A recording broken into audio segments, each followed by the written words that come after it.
Hey guys, welcome to the video. Today is a brand new type of video. I got together with a trombonist that I met through Instagram. His name is Mike Marsters, and he came down to New York. He took advantage of a free lesson that I was offering to come and have it video recorded so that we could share it with all of you guys and kind of see how I teach and kind of the things that I like to focus on, and see how we can dig into a lot of stuff in a short period of time. So in today's episode with Mike, we dig into playing a little bit of some basics. We talk about sound production. We talk about sound concept a lot. We talk about playing a Rochut. We played through Solar, the Miles Davis tune, and kind of all those things in about 45 minutes. It's been edited down a little bit from our hour session, but basically this is the full lesson. Leave your comments and questions below, and if you want your own lesson, if you're coming through New York and you're willing to let us shoot the lesson and put it up so everybody can learn from it, that would be awesome. So send me a message or leave me a comment below. So thanks for checking it out. And a huge thank you to Mike for volunteering his time and putting himself out there and allowing people to see what's happening behind the closed door. And I'll see you guys next time. Because I like to kind of get to know each other. Sure. Playing wise, just have this little two-part warm-up kind of thing. So if you're just thinking scale degrees in B flat, and you'll play 5 1 4 1 5. 5 1 4 5.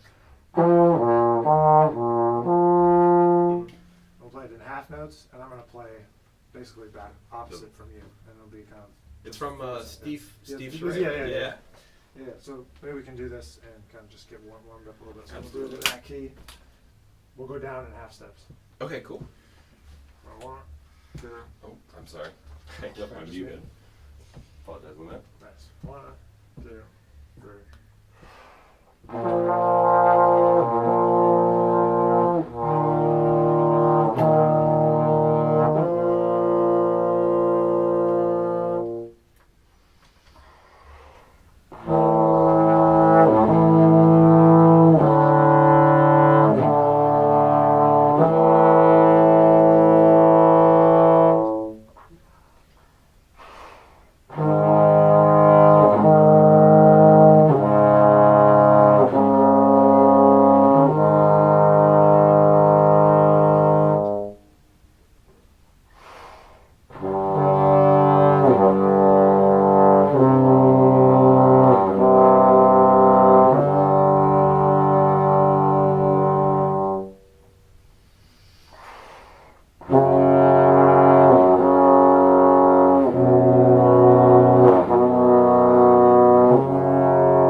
You'll be on C now. Oh, I'm sorry. Yeah, Oops.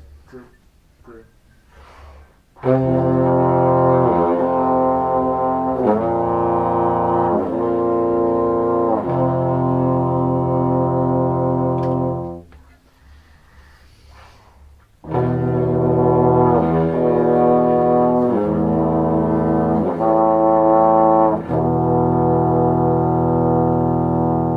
Let's try that one again. Yeah. 2, group.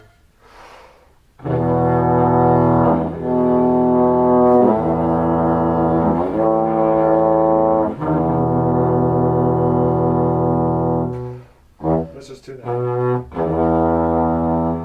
Play your B.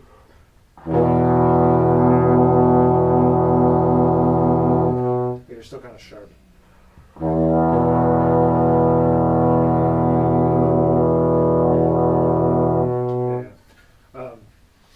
Sometimes I know. Do you always use the same slide technique, no matter how you're playing? Especially with sound position, what I try to do, I try to look to the right a little bit and extend it with kind of like the 2 fingers on top, 2 fingers on bottom. The reason I ask is sometimes when you're coming up, when the slide's coming up, you're kind of overshooting. Gotcha. When you're bringing it, the pitch goes up and the slide goes up, in those situations, coming from E to A. Right. You're consistently kind of overshooting. And so kind of the way that I think about slide technique is kind of using more of instead of the classical kind of elbow thing. So thinking about having 1, 2, 3, 4 points of motion with it, and having most of the motion come from the wrist and the fingers, not so much from the elbow and shoulder. It's Mhm. very much more of a like kind of rigid arm kind Right. of thing, which Yeah. is totally cool for that. But just as something else to think about, you Yeah. can think about. So if you like watch videos of like J.J. Johnson or whatever, Mhm. like you'll see him kind of using this kind of more finger and wrist oriented Yeah. approach, which will allow you to kind of go faster and also like helps with developing like a muscle memory of being able to kind of throw it up to a position and kind of lock in more. Because you Yeah. can move it faster, because the elbow just takes so long. Absolutely. And I think too with that is one thing that I've tried to work on is with the elbow and kind of like more of like classical technique, I find that not only like far out, but also when I come back in and like we were talking about the overshooting, Yeah. my shoulder starts to also raise, and that can also kind of create the Right, you get this thing. you get the crunch, and so it doesn't have the great air support and tone that you can project out of there. Right. In terms of that. But yeah, so for the slide technique, it's more of just wrist and It's more of hand. a wrist and hand thing. So the motion is actually just like, it looks like kind of just like putting it forward, Mhm. which to me, this took a while for me to like figure out exactly what you were talking about, but like it's kind of like waving side to side, but keeping your hand like, some people say like throwing a fishing rod or like, I don't know what else to do, but so then it becomes like, the best way to practice it is to use like some kind of like a door or a surface where you can kind of put your elbow up against, Mhm. so you know that you're not moving your elbow. Oh, okay. And then kind of just practice moving the slide between two positions using just your fingers and your wrist.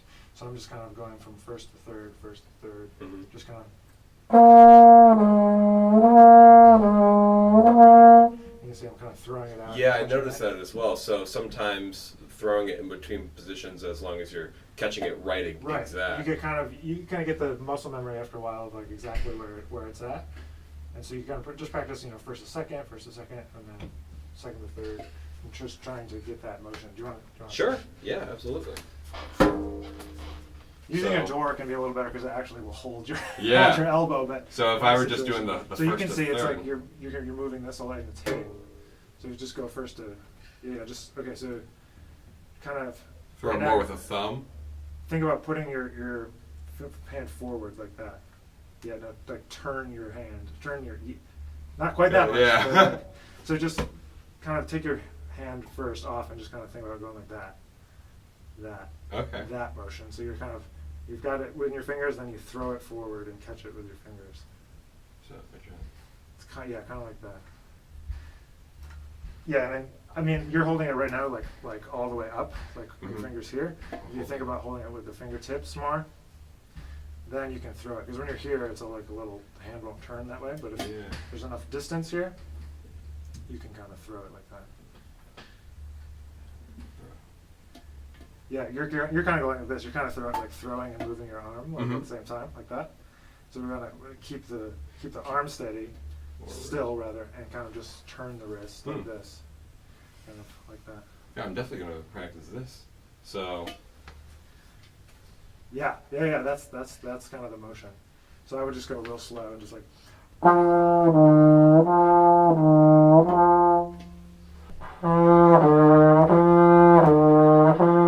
So now Yeah, you're throwing, yeah. but you're keeping your arm is still doing the Yeah. regular old thing, which is totally fine. You're not gonna like switch in like 1 second. But, Right. But it's just something to think about in terms Absolutely. of definitely if you're thinking about playing more jazz stuff and doing Mhm. improvising, whether it's with the brass band or whatever, like kind of having that faster slide technique will let you kind of have more facility. I'll definitely work on that, and I think that technique, and that can also be applied to. I know we were doing first and third, but say it was like Longer. a longer span, even like first to fourth. That's still the same motion.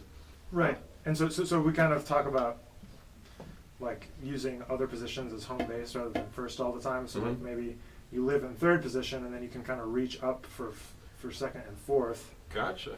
And that way you're just like minimizing the elbow and shoulder as much as possible. Mhm. Unless obviously you need to. But, Right. But just trying to minimize extraneous motion. Yeah, because in total, working on the placement of notes and being able to get there quicker, especially at quicker tempos, Right. that's what's like most key is getting there, and being able to throw it is definitely an interesting concept that I think like working on, or I have the slide lock on, but working on that will definitely help achieve not only in the faster tempos, but even in slower ones as well, even in warm-ups. Totally. So let's go back to that exercise we were doing, and now we're gonna go up. Go up. Okay. Go up. So we'll start back in B flat major, and then we'll kind of go up in half steps. Gotcha. Right. I'm gonna practice that throwing technique too. Here, I'll move this to you.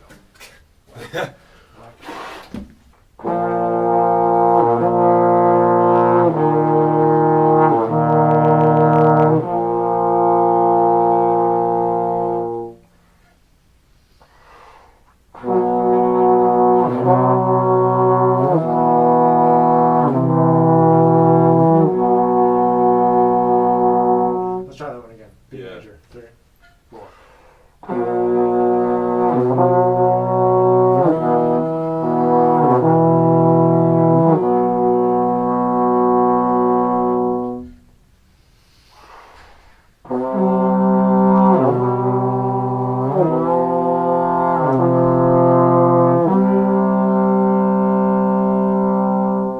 So I might think about using F in 6th position because you're already out there. Oh yeah.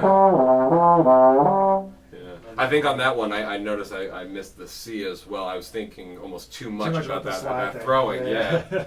Yeah. It'll kind of you just have to keep working on it so it becomes more of like a second nature. Yeah. But let's go back to C major. Back to C. 2, 3.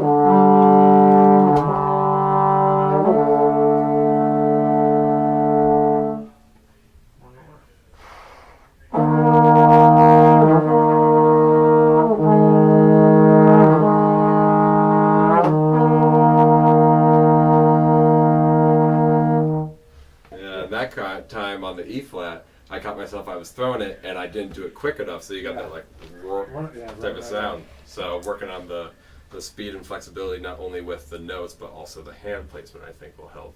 Yeah. So I mean, so if you go back to your other normal regular teacher, he might not really like that kind of like throwing kind of thing, but I mean, a lot of like jazz players have done it and been super successful with it over the years. But when I was in college and stuff, I did it the same way, like all elbow and arm, kind of coming out of like classical trombone stuff, and then so it took me a while to kind of figure that out. Yeah. But once I did, I really did notice a difference in like the ability to kind of have facility and play. So it's just kind of a daily practice routine, much like in your warm up, just making time also to really hone in on that technique, almost like a throw on the wrist. Right. Kind of just think about it on its own, Gotcha.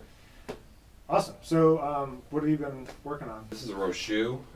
Specifically, I'm working on number 22. Out of it, this is book 1. And then J.J. Johnson by like Hal Leonard transcription, just booklet with, I think, the CD like online. So, just working on a transcription out of there. Do you want to do some of this and maybe some of that? Sure. Yeah.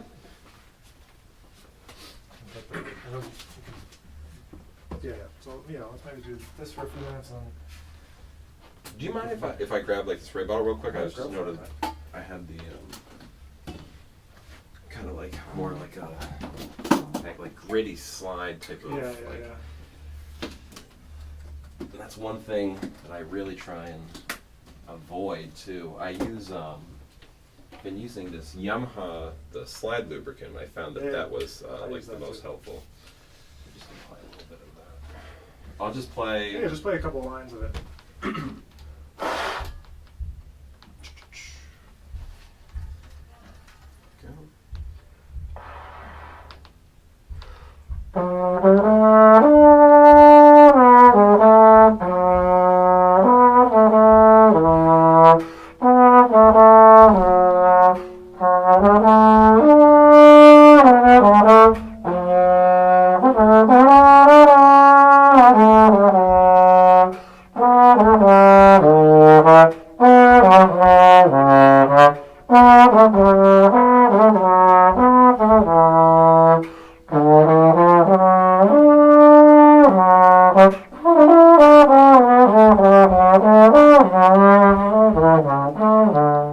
Great. Awesome. Yeah. Awesome. So, can I open this? Oh, absolutely. Yeah. After a while, this book has just kind of like lost yeah. its front cover. Great. So, do you play multiple instruments? Do you have like another horn that you play? Yeah, I switch off between this, which I primarily use for gigs, whether it's jazz, combo, or like I was mentioning, the brass band primarily. But when I'm studying classically, I do have an F attachment that I use, a Getzen. So between the Getzen and the King, especially with the F attachment, sometimes even like the little minuscule just adjustments too, like going between them, is something that I definitely wanted to ask as well today, because not only with that, but just the difference in sound and tone that you might get from like a different horn and switching frequently. No, that's a good question, because so a long time ago, I guess it's only a long time ago to me, but when I was in college, I eventually just made a decision that I wasn't going to switch anymore back and forth between like a large bore instrument and a small bore instrument. I was just going to play one horn all the time. And so kind of to me, the thing what that means is kind of really developing like different sound concepts to fit different situations, and trying to be able to work on one instrument, playing all the different styles and playing those different sound concepts. So to me, it's like important to have like these reference points for like how, if I'm playing this Rochut, I want to sound like these people. If I'm playing bebop, I want to sound like JJ and whatever, Curtis and all this. So there's kind of like a different sound concept. So to me, like, it sounded just now when we played it, like you were just kind of just playing whatever it came out.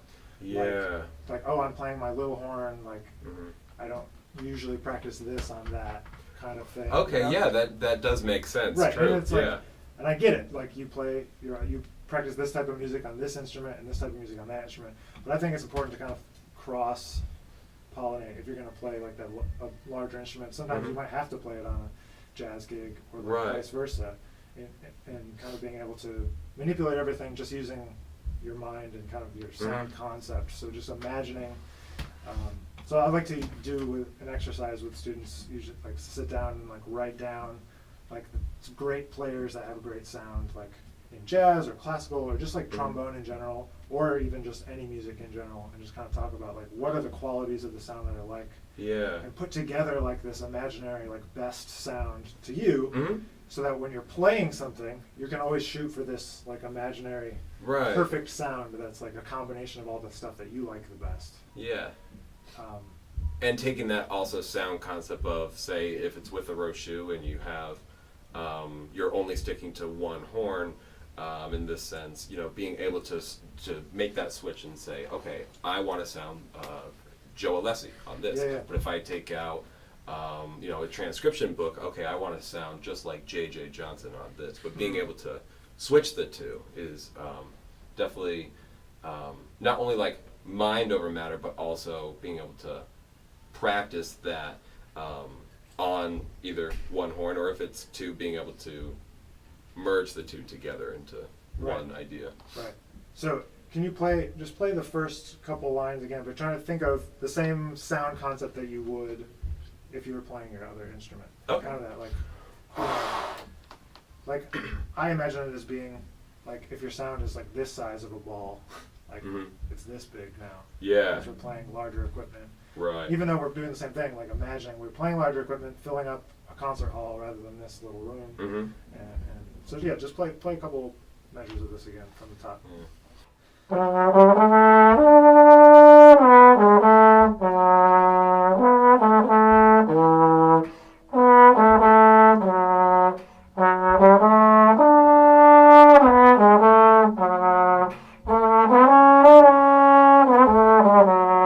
Yeah, great. So I can already tell it's already fuller to me, just in 2 seconds of doing that. But now, hey, the devil's in the details, you know, like trying to get even more into that classical mindset to me means like really being careful about these dotted rhythms, you know, da, da, da, dee, da, da, da, da. Not tripletizing. You know? That's that classic thing. So let's do it together from the top. Sure. And see if we can keep on thinking about that big sound and accuracy with the rhythm.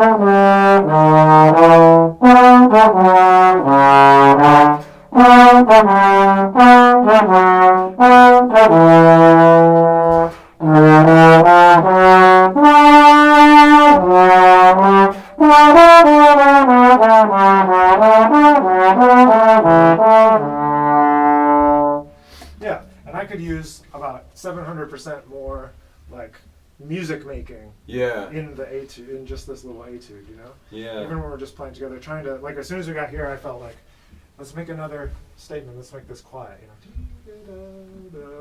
And even within a phrase, like knowing like the notes to lean on and all that kind of stuff. Yeah, more of the musicality, not just reading the notes that are given to us on the page, but thinking broader and thinking about, how is this sounding also to the listener, or Exactly. listening Right. back to the audio. Yeah, and just kind of, for me, it's like the faster we can get to that part, the better, the more you can work on it, because it's like the notes at a certain point are just a given. Right, It's exactly. like you're going to play the right notes, or else you're not going to, be a trombone player Right. professionally. But being able to dig in like immediately to the music part is like something that I know for me, I strive to kind of like try to get to that as soon as possible. Yeah. Yeah, I think like going in right away versus just kind of taking it out like first thing like in your practice and just kind of, all right, we're going to read it down, but also having almost like a game plan too, and just having that also muscle memory in the sense, but the knowledge that I'm also not just thinking about reading the notes and the rhythms, because we already know that. It's Right. the musicality aspect. So why don't you play one more time from the top by yourself and think about, put kind of all those things that we were just kind of thinking about together, like the musicality, the sound concept, and the dotted 8/16 Yeah. vibe there. Well, you said not tripletizing? Not tripletizing. Tripletizing, I like Because that. it's easy to go da da da. It is, yeah. Especially within this passage, because then the entire second page It's all triplets, is right? all triplets, yeah. So separating the two. It's like do do do do do do. Yeah. All right. Classic mistake.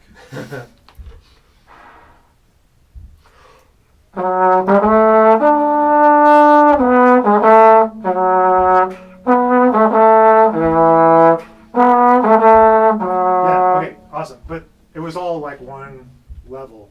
Like to me, every single note needs to either be going to somewhere or coming from somewhere. Going to or Dee coming. doo doo dee dee dee dee dee dee dee dee dee dee. Like it all has to have this kind of. There's the macro shape, right? But then there's like a micro shape within every measure, within every phrase. So see if you can kind of just Lead exaggerate into, that. yeah. Exaggerate that even more.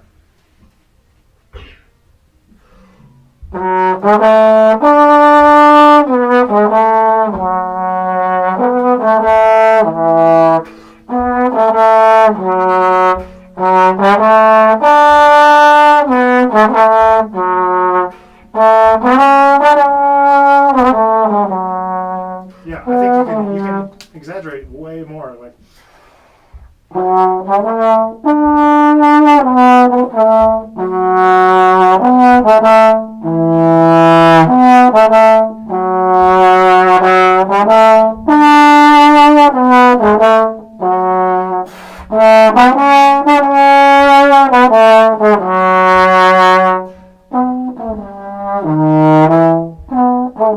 you know what I mean? Just like going way more for that. Because it's like way more interesting when you go to listen back to it. Absolutely. Yeah. And with that, do you think, just in general in practicing, do you think the over exaggeration with like in terms of this, like really going like all out with that too, is really important to listen back and then say, okay, maybe is this too much, rather than saying I want more almost. I feel like it's almost only 1 in 10 situations is the situation where you're like, oh, that was too much. Yeah. Like, it's usually still not enough. You know, Uh-huh. from teaching yourself. You know that it's like it's almost never too much. Yeah. Almost never. So it's kind of like that same thing. And for me, like this translates over to playing and improvising, playing a jazz transcription or playing improvising. Is like going for those same things. Like we need to over exaggerate dynamics and in an improvised setting, and also like playing a transcription, like the accents and like all that jazz stuff. Right. It all comes out of like the details that you put into like practicing something like this. Translates over to playing that other stuff, you know. Most definitely, yeah. So saying that, let's move over to something jazz. So like, what standards are you working on? One that I actually had was Solar, and I know that I follow one page on Facebook, and being active on social media I think is like an integral part of just following music community. And Jam of the Week started by Farnell Newton. I think this week was Solar, so I wanted to bring that in. I know I had it somewhere, and especially with standards, I think the key thing is not only memorizing just the head per se, and I know I have the sheet music with me. Yeah, great. But also really analyzing the chord progressions, if you will, because I think with that, that's something that almost a beginner intermediate level jazz trombonist or learning to play jazz is something that it's tricky for me to get over, especially like practicing, each individual chord progression and really trying to fine tune that, but then being able to put them all together in one idea or one concept or one solo, have you. So that was kind of my general take, bringing this in today is how can I best go about not only just learning the song and memorizing it like any piece of music, but really delving into the chord progressions, memorizing those, and knowing almost at a beginner or intermediate level where to build that up and start creating your own musical phrases and improv technique. Totally. I got you. So for the first things is that I really hate these lead sheets out of the real book because they often like lay them out in a weird way, like exactly like this. Like to me, it doesn't make any sense to lay this out this way, three measures on a line, because none of the phrases are 3 measures long. Right. They're all 4 measures long. Yeah. And they were just trying to take up space on this page. So sometimes, and to me, like it throws me off if I'm reading this and I look at this, I'm like, okay, it's a 3 measure phrase. But like, oh no, it's not, because it's 4 and 4 and 4. It's a 12 measure form. So sometimes like I like to not have my students ever use the real book. And just go right to recordings and try to learn stuff as best you can. Like use it as a reference. Like I can't figure this chord out, whatever. Look at it and figure out what it's supposed to be, but not relying only on this, because sometimes the visual thing kind of screws us up. Yeah, and trying to get past that and use more of the oral techniques of listening. Right. That's transcriptions at its basis is listening to something and replicating it. So. Right. All right. Well, let's play this. So let's. I'll play some sort of accompaniment. Okay. Sure. Yeah. So you working on like this tempo. Yeah, that's perfect. Cool. 1, 2, Great.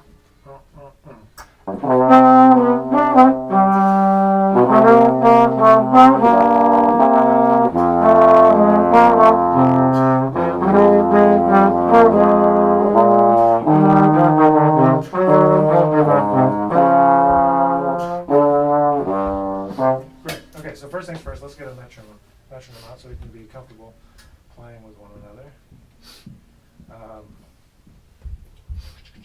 One thing through listening with the YouTube series is you talk about drones very consistently, and that's something that I've really tried to work on in both warm-ups and just everyday practice sessions, but especially with standards like this, using backing tracks. So I wanted to know, do you tend to use, like when you're practicing standards or whatever, are you using a backing track that you find useful online, or do you create your own? or is that? I mean, I've done both. I've used the Jamie Aebersold, play-alongs. Yeah. But to me, those are for like playing. Like, and I know that maybe it doesn't make sense, but like, because that's not really a practicing tool to me. That's like once you've practiced a tune, then you can go and play it as if it were a live gig, or so you're playing over the tune and just kind of making music at that point, rather than like practicing. Because when I used to practice, like when I was in high school, like just turn it on and I'm like, oh, I played through Solar 17 times today, so I practiced, Yeah, but just like rewinded it. but I didn't actually like dig in and kind of work on anything. So for me, like I like to do a few things when I'm learning and working on a tune. One which is be able to just play with a metronome, kind of learn to play it on piano, be able to improvise like a bass line on the trombone, and improvise like just quarter notes, just half notes, just whole notes, kind of going through the changes just to kind of like eliminate some of the melodic variables. So just thinking, okay, all I'm thinking about is what notes to play, and I'm going to play quarter notes. So something else about this that, it's like sometimes, like most of the time I feel like this chord, both these chords are in this measure. Like it's 3 bars of C minor. Okay. And then the 2-5 happens in the last measure. 2-5 to F. 2-5. Yeah, if you go and listen to the original Miles Davis, you might come to the same conclusion. Yeah, and also listening to other recordings, not only with Miles, but even trombone players playing it. There's also, like you were saying, you don't recommend reading it right from here, rather listening to it, because sometimes even just in the melody its own, there's, they might do a turn just even in the head that's not, this is how you play it straight down. Totally. Bumped that on accident. All right, let's try again. So let's do the melody once, and I want you to improvise. Okay. 1, 2, 1, 2, 3.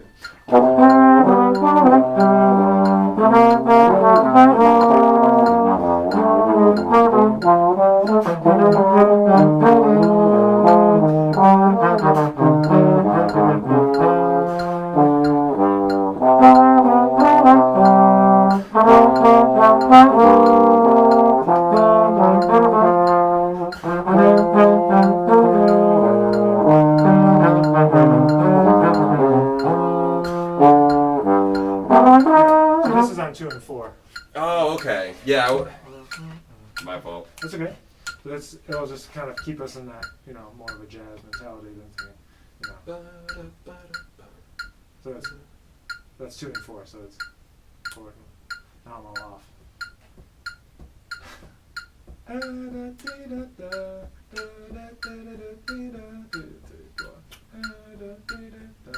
just imagining that's the hi-hat, 1, 2, 1, 2, 1, 2, 3.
Okay, cool. So I think it's really confusing. Like the way looking at this is just really confusing because it doesn't match up. What you're looking at doesn't match it up with what You're hearing and playing. Yeah, so if you want to read it, I would rewrite it. So it's rewrite like it. 4 bars on each line. I know it seems silly, but it's like such a small detail. But all those things kind of, at least for me, really mess me up when my eyes and my ears don't match what's happening. So, Right. So it's that, because like we want to phrase, this stuff together and be able to like see the 4-bar phrases and lead into the 4 bars and see where the harmony is leading, Mm-hmm. So it's kind of like a blues, right? 1 and then 2 5 to 4. Yeah. And just instead of going 2 5 1 at the end, it does this little other thing there at the end.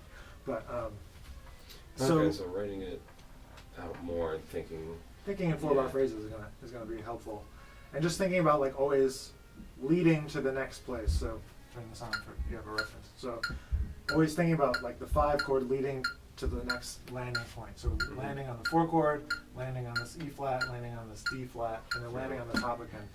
So then I'll try to demonstrate what I mean. So 1, 2,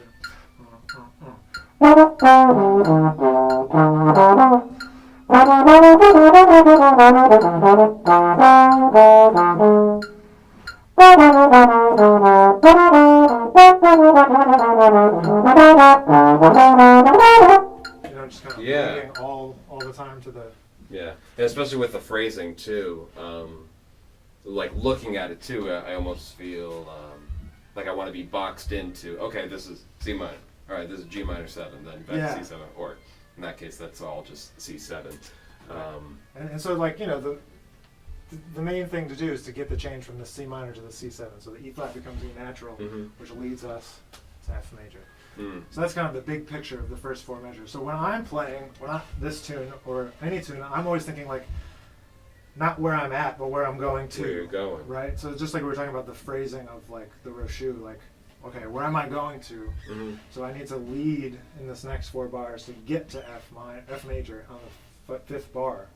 So I'm not really thinking about C minor because I'm already at C minor. Right. I'm thinking about I gotta change C minor to C7 so I can get to F. Does that make sense? That does make sense. And just like a follow-up to that, though, if you're thinking ahead, does that mean that okay, when I start right on C minor, that's all muscle memory to me now, and I'm already my mind is already thinking of that next chord, the C7 to F major.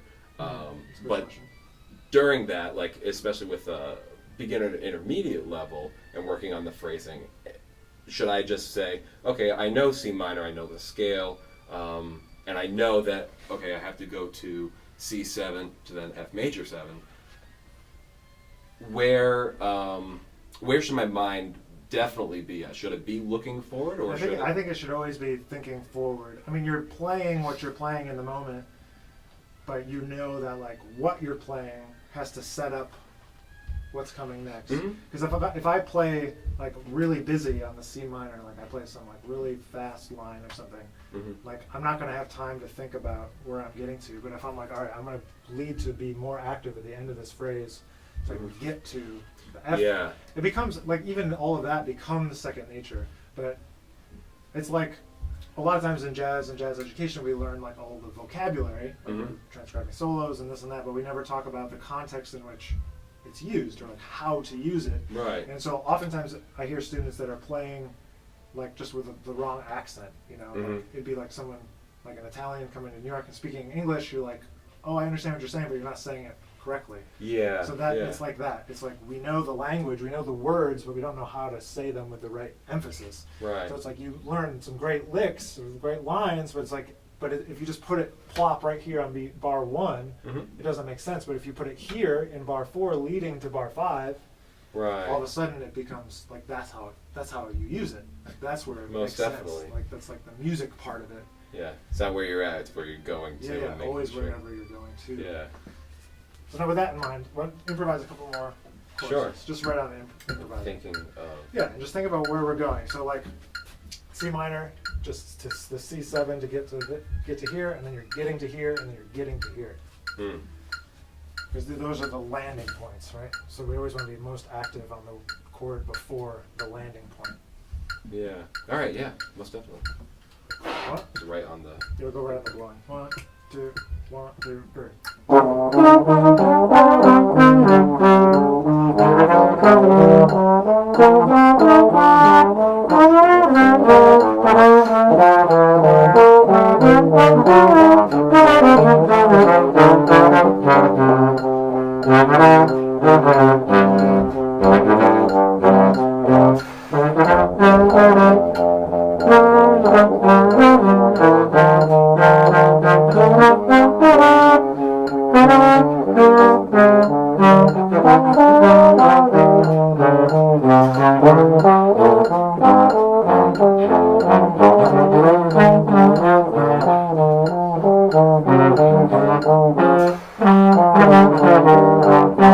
Yeah, great. So we know what I would do if I was you and we had a lot of unlimited times, like go through the whole chorus and just say, okay, now we're going to improvise only using whole notes. So you only get to pick one note for each measure. Keep the tempo, right? And then the next time through we say, okay, now we're only going to improvise using half notes, only improvise using quarter notes, only improvise using eighth notes. Right. And kind of just to get more familiar, because it feels to me like you know you can figure out which notes go with which chord. Like, Right. you don't need to sit here and like explain any of that. Mhm. You know that stuff, but it's like just having it under the slide. Yeah. To a point where it's like you're not thinking about it, and it's just like, Right. you know, like when I look at this and I see C minor, I think of like there's just like all these notes. You that like just, pull out of the cabinet almost like ideas and such. maybe ideas, but like to me, like I see it on the piano. Oh, Like- okay. Because you know this is not visual, so like Right. I see, you know, the main chord structure of it, but then like all the extensions and like everything is just like one thing to me. Mhm. So I look at this and I see that, and then I look and see all the possibilities like with all those different chords. Right. So therefore like you don't have to think like what's 1, 3, 5, 7. You know, it's just like it's just a palette of colors. Right. And you just are You're just plucking which Yeah. color you want or like which combination you want. Mhm. So just kind of getting like super familiar. with Right. all that Because stuff. I can definitely say that I know the notes of each chord progression. Yeah. It's when the soloing happens that I think my mind almost it's doing two things at once. It's almost like thinking too much about the chords Yeah. and not even like where they're going. If I'm just using the most recent example, I'm thinking about the like, oh, what is 1, 3, 5, 7? Yeah. But you already know that. It's more of how can you apply that versus just thinking, 1, 3, 5, 7. Okay, then we go to the next chord, 1, 3, 5, 7. Right. No, you have to think more of, okay, we know that. It's just what are we using from that and how are we applying it? So I think that's one thing, like you had mentioned, just starting on whole notes, going with half notes, quarters, eighth notes, is something that I definitely want to Yeah, improve at least like upon. that's like a system, you know. You can kind Right. of like Build go it from up. one to the next, and you could play along with the Ebersol or whatever, and just kind of like finding when you find like half notes that kind of connect the chords together. You've heard of like guide tone lines and all that kind Mhm. of stuff. Like that's what it is. Like Right. you're just finding all of that stuff. And how's your piano chops? I definitely don't have very much of like jazz. So even if you're just doing very, very simple stuff, you know, like just looking through this and just playing roots and then thirds and sevenths, you Mhm. know, for C minor, Mhm. and we just have we're going to G minor, and just playing roots, thirds, and sevenths. So if you think about like shell voicings on the Mhm. piano, that's what they call them, shell voicings or whatever. Just thirds and sevenths in the right hand and roots in the left hand, and just kind of go through the chords like that.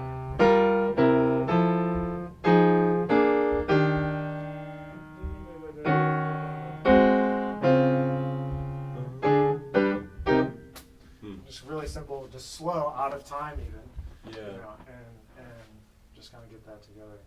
Mm. That's like super helpful. The more piano like I practice, the better I feel about And improvising. by judging, like especially what you're saying with piano, are you like a very like visual learner? Like being able to see it can also help internalize like whatever you're working on, for instance.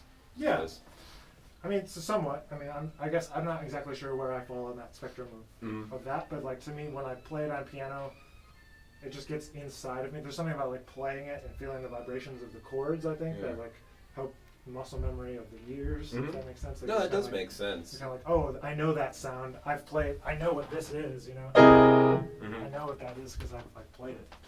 Right. That's why I feel like when pianists can recognize chords really fast because Because they've they been played. playing They've that. been playing. But we playing the single note instrument, like Yeah. when somebody plays a great like whatever high F, you're like, oh yeah, it's a high F, because you're familiar. Yeah, with that makes sense. the muscle of it. So it's like Right. the same. So just trying to get a little bit of piano together, even if it's really, really, really slow. Like the first time I came to New York for a lesson was with Wycliffe Gordon, and I went to his house, and like we go and play whatever, and then he's like, "Oh, let's play All the Things You Are." I'm like, okay, great. So we play it with Aebersold maybe or something, and he's like, "Okay, now play it on piano." And I was like, I'd never touched the piano, and so we sat there for the next hour of the lesson, and we just went through like all the guide tones, roots in the left hand, thirds and sevenths in the right hand, just like I was just saying just then. And you have shell voicing, so is that... That's just like root, thirds, and sevenths. I'm definitely going to work on that. And one thing Wycliffe talks about, I think I can't remember the title of his book, but he talks about like sing it first, like that type of method. And that's one thing that I really like to do, because that helps me internalizing things. And especially with standards, being able to sing it or even improvise like through singing, if you have an idea how to best utilize how I can get that concept to the trombone, being able to sing something and then whatever I just sang, being able to apply it. So I think just another connection between your ears and the horn. So just kind of, I know there's a lot of things we touched on really fast now, but that's where I would kind of start with your stuff, and kind of just applying the musicality stuff, the slide stuff that we talked about at the beginning, and then definitely like piano, and trying to use what you're learning from like the JJ transcription stuff, figure out like where that stuff goes so that it fits and doesn't sound like random, you know? Yeah, absolutely. Because, knowing the chords, but it's how to best apply them, but also listening to those and getting that kind of rudimentary, okay, I know what this is, like whatever that you're playing. Awesome. Well, they're going to kick us out of here. Oh, wow. Time is flying. Fast. Yeah, that goes really fast. Yeah, so